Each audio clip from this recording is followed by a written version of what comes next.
कहानी की शुरुआत हमें अमेरिका और रूस के बीच चल रही कोल्ड वॉर के दौर में ले जाती है। इस तनाव भरे समय में रूस के अंदर पैट्रियट नाम की एक सीक्रेट ऑर्गेनाइजेशन काम कर रही होती है। ये ऑर्गेनाइजेशन इंसानों और जानवरों पर खतरनाक एक्सपेरिमेंट कर रही होती है ताकि ऐसे सुपर सोल्जर्स बनाए जा सकें जो अपने देश की हर हाल में रक्षा कर सकें। इन एक्सपेरिमेंट्स के दौरान कई प्रोजेक्ट्स पूरी तरह फेल हो जाते हैं और कई जिंदगियां बर्बाद हो जाती हैं, लेकिन इन्हीं नाकामियों के बीच कुछ एक्सपेरिमेंट कामयाब भी होते हैं। कुछ लोग असाधारण ताकत हासिल कर लेते हैं और सुपर हीरो बन जाते हैं। सब कुछ आगे बढ़ ही रहा होता है कि तभी एक भयानक और रहस्यमयी ब्लास्ट होता है जो पूरी लैब को तबाह कर देता है। इस धमाके में सारे सुपर हीरो प्रोजेक्ट्स खत्म हो जाते हैं और वहां मौजूद साइंटिस्ट्स का भी कोई सुराग नहीं मिलता। वहीं दूसरी ओर अब हम देखते हैं कि रूस अपने AI रोबोट्स की टेस्टिंग कर रहा होता है। इस टेस्टिंग एरिया में आर्मी के टैंक्स और हेलीकॉप्टर्स भी मौजूद होते हैं। सब कुछ सामान्य चल रहा होता है कि अचानक AI रोबोट्स अपने ही टैंक्स और हेलीकॉप्टर्स पर हमला कर देते हैं। भारी तबाही मच जाती है। आर्मी उन्हें रोकने की पूरी कोशिश करती है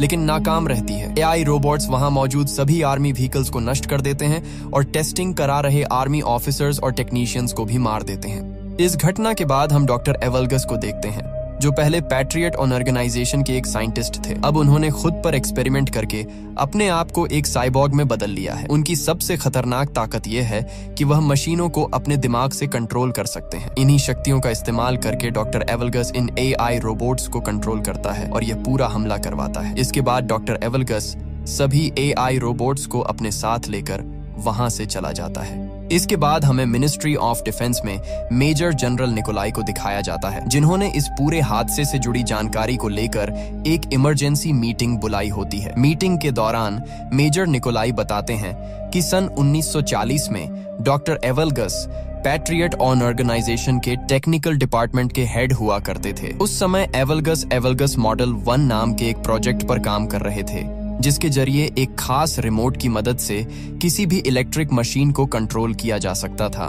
लेकिन यह एक्सपेरिमेंट पूरी तरह फेल हो जाता है जिस वजह से पैट्रियट ऑर्गेनाइजेशन उनके प्रोजेक्ट को बंद कर देती है। यही बात डॉक्टर एवलगस के अंदर नफरत की वजह बन जाती है। धीरे धीरे वह पैट्रियट के हेड प्रोफेसर विक्टर से जलने लगते हैं क्योंकि विक्टर इंसानों को सुपर हीरो बनाने वाले प्रोजेक्ट पर काम कर रहे थे और उन्हें लगातार सफलता मिल रही थी।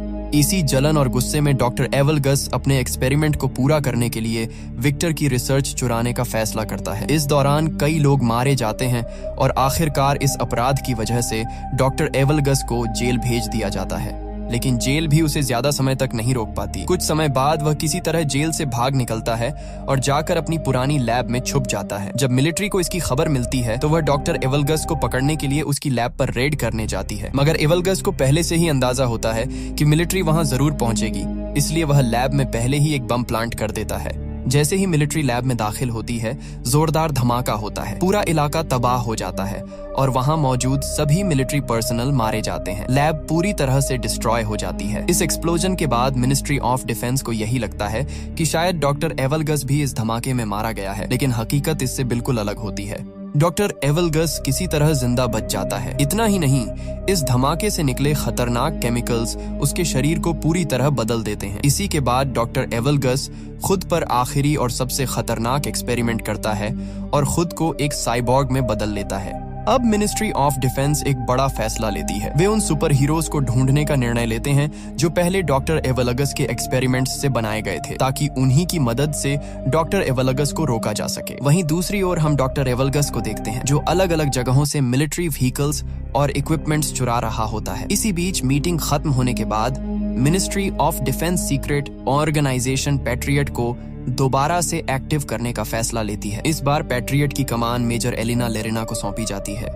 मेजर एलिना अपनी टीम बनाती है और सुपर हीरोज को ढूंढने का मिशन शुरू करती है जिसे नाम दिया जाता है गार्डियंस। थोड़ी रिसर्च के बाद टीम को सुपर हीरोज की लोकेशंस का पता चल जाता है जिसके बाद मिलिट्री उन्हें खोजने के लिए निकलती है। सबसे पहले वे लर नाम के सुपर हीरो तक पहुंचते हैं जो आर्मेनिया के एक पुराने टेम्पल में रहता होता है। अब वह दुनिया से कट चुका होता है और एक सन्यासी की तरह जिंदगी जी रहा होता है। मेजर एलिना वहां पहुंचकर उससे बात करती है और उसे पैट्रियट प्रोजेक्ट में वापस आने के लिए कहती है, लेकिन लर साफ मना कर देता है। गुस्से और दर्द के साथ वह अपनी ताकत दिखाता है और वहां पड़े भारी पत्थरों को हवा में उड़ा देता है जिससे माहौल एक बार फिर तनाव से भर जाता है। मगर जब एलिना लर को डॉक्टर एवलगस और हाल ही में मिलिट्री ट्रेनिंग बेस पर हुए हमले के बारे में बताती है तो लर का रवैया बदल जाता है। डॉक्टर एवलगस्ट का नाम सुनते ही उसके चेहरे पर गुस्सा साफ नजर आने लगता है। आखिरकार वह पैट्रियट प्रोजेक्ट में काम करने के लिए मान जाता है, क्योंकि अब वह डॉक्टर एवलगस्ट से बदला लेना चाहता होता है। इसके बाद हम खान नाम के एक और सुपर हीरो को देखते हैं। कुछ एजेंट्स उस पर अपनी कारों से हमला कर रहे होते हैं, लेकिन खान के पास सुपर स्पीड और घातक सुपर ब्लेड्स की ताकत होती है।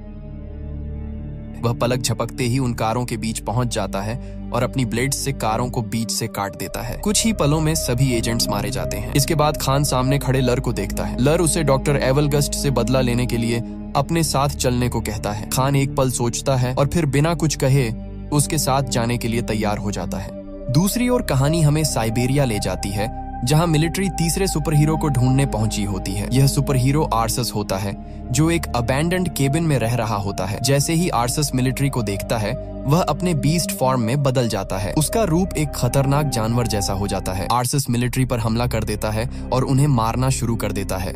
इसी दौरान उसकी नजर खान और लर पर पड़ती है। जब उसे पता चलता है कि वे दोनों डॉक्टर एवलगस्ट से बदला लेना चाहते हैं, तो आर्सस भी उनके साथ जाने के लिए मान जाता है। अब कहानी आगे बढ़ती है और हमें मॉस्को में एक सर्कस शो दिखाया जाता है। यहाँ जिनिया नाम की एक लड़की अपनी परफॉर्मेंस कर रही होती है। वह एक बड़े पुल में छलांग लगाती है और पानी में कूदते ही गायब हो जाती है। दरअसल जिनिया के पास पानी में गायब होने की सुपर पावर्स होती हैं। शो खत्म होने के बाद जिनिया अपने ड्रेसिंग रूम में होती है। तभी अचानक वहाँ खान आ जाता है। खान को देखते ही जिनिया चौंक जाती है और उस पर हमला कर देती है। खान अपनी सुपर स्पीड का इस्तेमाल करके उससे दूर जाकर खड़ा हो जाता है और उसे समझाने की कोशिश करता है कि वे दोस्त हैं, लेकिन जिनिया उसकी बात नहीं सुनती और दोबारा उस पर हमला कर देती है। तभी वहां लर आ जाता है। जिनिया उससे भी फाइट करने लगती है, लेकिन लर उसे हरा देता है। इसके बाद वहां आर्सस आता है। वह जिनिया को बताता है कि सुपर पावर्स की वजह से हम सभी अब तक जवान हैं। 40 साल बीत चुके हैं, लेकिन आज भी हमारी उम्र वही की वही है। आर्सस यह भी कहता है कि जिसने हमें ऐसा बनाया है, अगर तुम भी उससे बदला लेना चाहती हो तो तुम हमारे साथ आ सकती हो। इसके बाद सभी लोग हेडक्वार्टर पहुंच जाते हैं। वहां जिनिया उन्हें बताती है कि उसे सिर्फ सन 1978 तक की ही मेमोरी याद है। उसके बाद का सब कुछ उसके दिमाग से मिट चुका है। वह बताती है कि डॉक्टर्स ने उसे शिवास्तुपुल के पास पाया था, लेकिन कोई भी उसकी पहचान नहीं कर सका। उसके हाथ में पहनी एक रिंग से ही उसका नाम पता चला था। डॉक्टर्स ने उससे कहा था कि वक्त के साथ उसकी याददाश्त वापस आ सकती है, लेकिन अब तक ऐसा नहीं हुआ है। जिनिया यह भी बताती है कि उसकी उम्र न बढ़ने की वजह से उसे जिंदगी में कई मुश्किलों का सामना करना पड़ा है। उसे बार बार अपनी लोकेशन बदलनी पड़ी ताकि लोग उस पर शक न करें और वह लोगों की नजरों से दूर रह सके। इसके बाद जिनिया अपनी पावर्स के बारे में बताती है। वह पानी में गायब हो सकती है और हालात के हिसाब से अपने शरीर का टेम्परेचर भी बदल सकती है। उनकी बातचीत अभी चल ही रही होती है कि तभी एलेना की टीम का एक मेंबर वहां आता है और बताता है कि उन्होंने डॉक्टर एवगस्ट की लोकेशन ट्रेस कर ली है। डॉक्टर एवगस्ट एक जंक यार्ड में मौजूद है, जिसे वह अपने कमांड सेंटर की तरह इस्तेमाल कर रहा है। ये खबर सुनते ही सभी सुपर हीरो जंक यार्ड पहुंच जाते हैं। वहां तेज बारिश शुरू हो जाती है। बारिश का फायदा उठाकर जिनिया पानी में गायब हो जाती है और बिना डरे आगे बढ़ने लगती है। वहीं बाकी चारों अलग अलग दिशाओं में बंटकर डॉक्टर एवगस्ट को ढूंढने लगते हैं। इसी बीच अचानक हेडक्वार्टर से उनका सिग्नल टूट जाता है। उधर डॉक्टर एवगस्ट के गार्ड्स जिनिया को देख लेते हैं, क्योंकि एवगस्ट ने अपने गार्ड्स को एक्स्ट्रा विजन दे रखा होता है। वे जिनिया के बॉडी टेम्परेचर से उसकी लोकेशन पकड़ लेते हैं और सुपर वेपन से वहीं उसे फ्रीज कर देते हैं। दूसरी ओर खान और आर्सस अपनी सुपर पावर्स का इस्तेमाल करते हुए गार्ड्स पर टूट पड़ते हैं और एक एक करके उन्हें मारने लगते हैं। लेकिन जैसे ही खान कुछ पल के लिए रुकता है, एक सिपाही मौके का फायदा उठाकर उस पर इंजेक्शन शूट कर देता है। इंजेक्शन लगते ही खान बेहोश हो जाता है। वहीं आर्सस को भी डॉक्टर एवगस्ट के गार्ड्स चालाकी से फंसाकर पकड़ लेते हैं। दूसरी तरफ लर अपने शरीर को पत्थरों से कवर कर लेता है। वह अपने दोनों हाथ एक साथ जमीन पर मारता है, जिससे वहां हल्का सा भूकंप आ जाता है। इसके बाद वह कई सिपाहियों को मार देता है। तभी डॉक्टर एवगस्ट खुद वहां आ जाता है। लर उस पर पत्थरों से हमला करता है और दोनों के बीच जबरदस्त फाइट शुरू हो जाती है।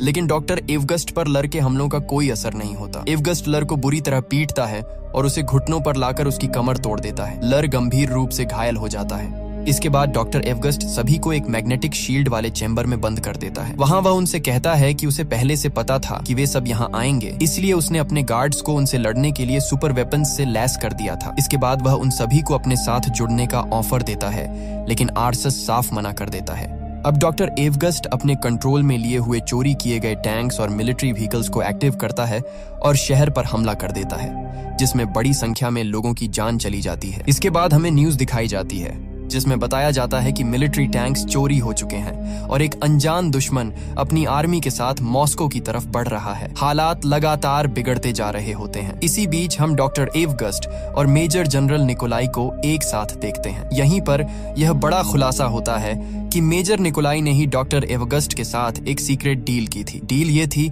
कि अगर मेजर निकोलाई सारे सुपर हीरोज को एवगस्ट के हवाले कर देगा तो एवगस्ट किसी भी चीज को अपने कंट्रोल में नहीं लेगा। लेकिन डॉक्टर एवगस्ट मेजर निकोलाई की बात नहीं मानता। वह अपनी असली मंशा दिखाते हुए मेजर निकोलाई को बेरहमी से मार देता है। असल में डॉक्टर एवगस्ट का मकसद सिर्फ बदला नहीं बल्कि पूरी दुनिया को अपने कंट्रोल में लेना होता है। इसके लिए वह एक विशाल टावर को उखाड़कर हेलीकॉप्टर्स की मदद से फेडरेशन टावर के पास ले जाता है। उसका प्लान दोनों टावर्स को आपस में जोड़कर रशियन सैटेलाइट को सिग्नल भेजना होता है। जैसे ही यह सिस्टम एक्टिव होगा, सारी सैटेलाइट्स उसके कंट्रोल में आ जाएंगी और फिर दुनिया की कोई भी मशीन उससे बच नहीं पाएगी। इसी दौरान मेजर एलेना कमांड सेंटर से लर को हेडक्वार्टर ले आती है। जब लर को होश आता है तो वह मेजर एलेना को बताता है कि बेहोशी की हालत में उसने अपनी बेटी को देखा था। उसने अपनी बेटी को बूढ़ा होते और अपनी आंखों के सामने मरते हुए देखा। सुपर पावर्स की वजह से उसकी उम्र नहीं बढ़ी, लेकिन उसकी बेटी वक्त के साथ बूढ़ी होती चली गई। यह याद उसे अंदर से तोड़ चुकी होती है। कुछ ही देर बाद प्रोफेसर विक्टर मेजर एलेना से मिलने आते हैं। वह बताते हैं कि वह कई सालों से छुप कर रह रहे थे, लेकिन जब उन्होंने न्यूज में एवगस्ट को देखा तो उन्हें वापस आना पड़ा। विक्टर कहता है कि एवगस्ट को हराने के लिए उनकी मदद बेहद जरूरी है। वह तुरंत लर का इलाज शुरू कर देता है और मेजर एलेना को एवगस्ट की लैब के बारे में जरूरी जानकारी देता है।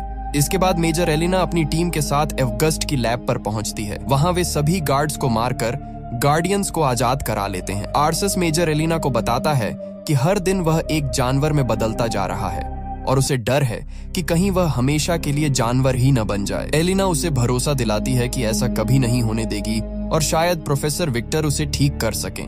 उधर हम प्रोफेसर विक्टर को एवगस्ट की लैब में उसके प्रोजेक्ट्स की स्टडी करते हुए देखते हैं। तभी अचानक वहां डॉक्टर एवगस्ट आ जाता है। विक्टर उसे देखते ही कहता है कि उसने उसके साथ धोखा किया है और सुपर हीरो प्रोजेक्ट पर अकेले काम करके उसके साथ गलत किया है। एवगस्ट गुस्से में कहता है कि अब वह पूरी दुनिया को बताएगा कि असली जीनियस कौन है। यह कहकर वह वहां जहरीली गैस छोड़ देता है और चला जाता है, जिससे विक्टर बेहोश हो जाता है। इसके बाद डॉक्टर एवगस्ट दोनों टावर्स को जोड़कर स्पेस ट्रांसमीटर को सेट करता है। जैसे ही वह सिस्टम को एक्टिव करता है, मेजर एलिना और उसकी टीम को इसकी जानकारी मिल जाती है। मेजर एलिना तुरंत फाइटर जेट्स को डॉक्टर एवगस्ट पर हमला करने का आदेश देती है, लेकिन डॉक्टर एवगस्ट अपनी रोबोट आर्मी की मदद से सभी फाइटर जेट्स को तबाह कर देता है। दूसरी ओर हम एक ऊंची बिल्डिंग पर खान और एलेना को खड़े हुए देखते हैं। खान एलेना को बताता है कि एक फाइट के दौरान अपने भाई को हराने की कोशिश में वह अपनी सुपर पावर्स पर काबू नहीं रख पाया और गलती से अपने ही भाई को मार बैठा। यह बात आज भी उसे अंदर से खाई जा रही होती है।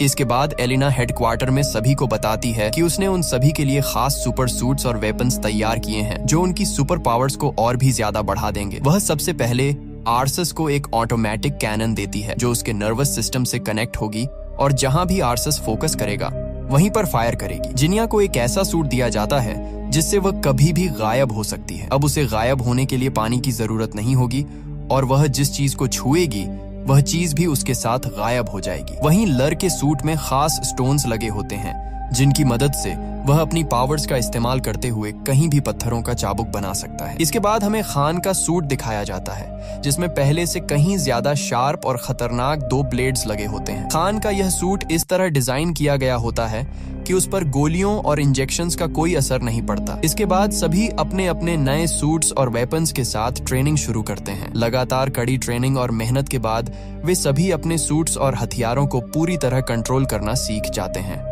वहीं दूसरी ओर डॉक्टर एवगस्ट रशियन सैटेलाइट को सिग्नल भेजने के लिए दोनों टावर्स को चार्ज कर रहा होता है। उसका प्लान साफ होता है। जैसे ही स्पेस ट्रांसमीटर एक्टिव होगा, सैटेलाइट को सिग्नल भेज दिया जाएगा। इन सब को रोकने के लिए गार्डियंस के पास अब सिर्फ 1 घंटे का समय बचा होता है। मेजर एलिना दोनों टावर्स के चारों तरफ बनी शील्ड को बंद करने के लिए एक प्लान तैयार करती है। प्लान के मुताबिक शील्ड बंद होते ही सभी को तुरंत वहां से निकलना होगा, क्योंकि इसके बाद मिलिट्री मिसाइल्स की मदद से दोनों टावर्स को तबाह कर दिया जाएगा। प्लान के अनुसार सभी आगे बढ़ते हैं। लर एक सीक्रेट टनल की मदद से पहले टावर में घुस जाता है और अपने इलेक्ट्रिक चाबुक से वहां मौजूद सभी गार्ड्स को मार देता है। दूसरी ओर आर्सस अपने ऑटोमेटिक कैनन से दूसरे टावर के गार्ड्स को खत्म करता है, जिसमें जिनिया गायब होकर उसका साथ देती है। गार्ड्स को मारने के बाद जिनिया और आर्सस लर के पास उसकी बिल्डिंग में पहुंच जाते हैं। इसी दौरान खान भी अपने प्लेन की मदद से दोनों टावर्स के पास पहुंच जाता है, लेकिन तभी डॉक्टर एवगस्ट के AI रोबोट्स खान के प्लेन पर हमला कर देते हैं। हमला इतना जबरदस्त होता है कि प्लेन पूरी तरह डैमेज हो जाता है। खान को प्लेन से कूदने में परेशानी होने लगती है। उधर लर, जिनिया और आर्सस एक बहुत बड़े पाइप पर चलते हुए डॉक्टर एवगस्ट के मेन टावर की तरफ बढ़ रहे होते हैं। तभी एवगस्ट के गार्ड्स वहां पहुंच जाते हैं और उन पर फायरिंग शुरू कर देते हैं। गोलियों की बौछार के बीच आर्सस का पैर पाइप से फिसल जाता है और वह नीचे लटक जाता है। उसी वक्त लर अपने इलेक्ट्रिक चाबुक की मदद से एक शील्ड बना लेता है और ठीक उसी समय खान प्लेन से छलांग लगाकर उन गार्ड्स के नीचे लगे पाइप को काट देता है। पाइप टूटते ही सारे गार्ड्स नीचे गिर जाते हैं और वहीं मारे जाते हैं। उधर लैब में एलिना को प्रोफेसर विक्टर बहुत ही बुरे हाल में मिलते हैं। कमजोर आवाज में विक्टर उसे बताते हैं कि अगर सभी सुपर हीरो अपनी पावर्स को एक साथ मिला लें तो वे एक बेहद शक्तिशाली एनर्जी पैदा कर सकते हैं। वही एनर्जी डॉक्टर एवगस्ट को हराने का एकमात्र तरीका है।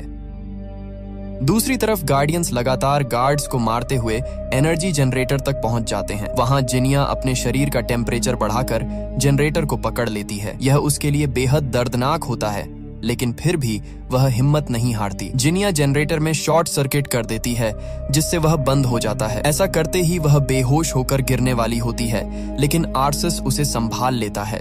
जनरेटर बंद होते ही उस टावर की शील्ड हट जाती है। यह देखकर एलिना और उसकी टीम खुश हो जाती है। वे तुरंत उस टावर पर मिसाइल अटैक का आदेश देना चाहते हैं, लेकिन एलिना उनसे गार्डियंस के बाहर निकलने तक थोड़ा समय मांगती है। इसी दौरान गार्डियंस सीधे डॉक्टर एवगस्ट से लड़ने चले जाते हैं। आर्सस उस पर अपने कैनन से फायर करने ही वाला होता है, लेकिन एवगस्ट उसकी मशीन को कंट्रोल करके बंद कर देता है। इसके बाद लर अपने इलेक्ट्रिक चाबुक से हमला करता है, मगर एवगस्ट उसका चाबुक पकड़कर उसे दूर फेंक देता है। खान भी उस पर अटैक करता है, लेकिन एवगस्ट उसे भी हवा में उछालकर दूर गिरा देता है। तभी जिनिया अपनी पावर से लर को गायब कर देती है। लर अचानक सामने आकर अपने इलेक्ट्रिक चाबुक से एवगस्ट को पकड़ लेता है। खान दोबारा हमला करने की कोशिश करता है, लेकिन एवगस्ट अपनी एनर्जी से चाबुक को तोड़ देता है और सभी को एक साथ दूर फेंक देता है। आर्सस अपने बीस्ट मोड में आकर एवगस्ट पर हमला करता है, लेकिन अब एवगस्ट इतना पावरफुल हो चुका होता है कि वह एक ही मुक्के में आर्सस को नीचे गिरा देता है।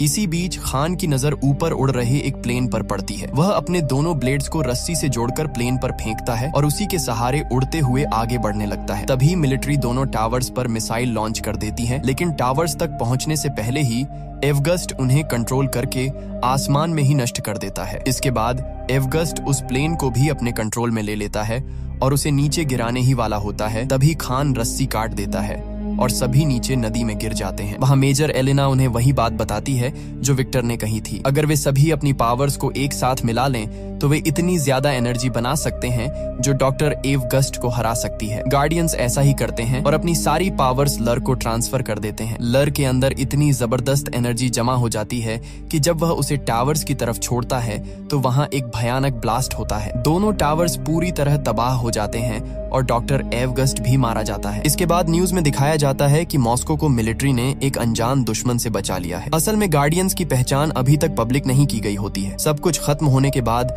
एलिना सभी गार्डियंस को धन्यवाद कहती है। इसी हादसे के बाद जिनिया की याददाश्त भी वापस आ जाती है।